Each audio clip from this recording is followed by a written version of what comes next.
அரசியல் ரீதியான தலையீடுகளோ அழுத்தங்களோ இல்லாமல் செயற்படும் போதுதான் ஆரோக்கியமான முறையில் பத்திரிகை ஆசிரியர்களால் செயல்பட முடிகின்றது. அப்போதுதான் வாசகர்கள் மத்தியில் நம்பகத்தன்மையையும் கட்டியெழுப்ப முடியும். நண்பர் வித்யாதரன் பத்திரிகை தர்மம் உணர்ந்தவர், அனுபவம் மிக்கவர். ஆகவே அவர் முன்னிலையில் பத்திரிகா தர்மம் பற்றி பேசுவது ஒரு வழியில் பார்த்தால் அவசியமற்றது என்று படும்.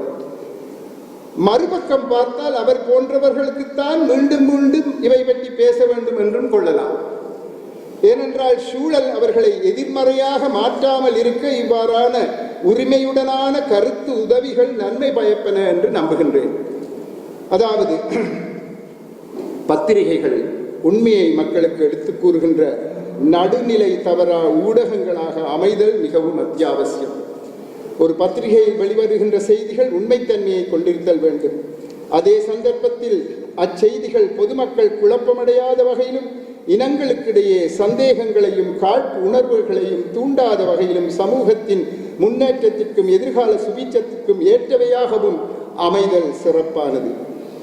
குறிப்பாக இளைஞர் யுவதிகள் விடயத்தில் இன்னும் கூடுதலான கவனங்கள் செலுத்தப்பட்டு செய்திகள் பிரசுரிக்கப்பட வேண்டும்.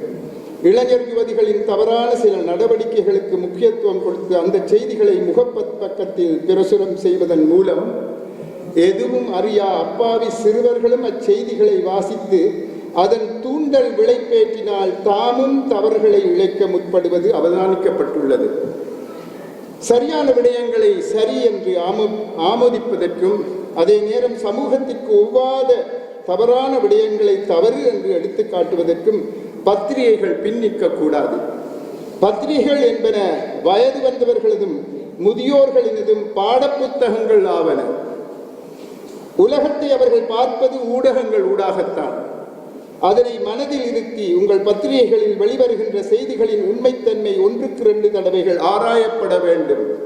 கட்டுரைகள், துணுக்குகள் ஆகியவற்றில் குறிப்பிடப்படும் விடயங்கள் சரியானவையாக இருக்க வேண்டும். அச்சு பிரதிகள் பிழையின்றி அமைதல் அத்தியாவசியம்.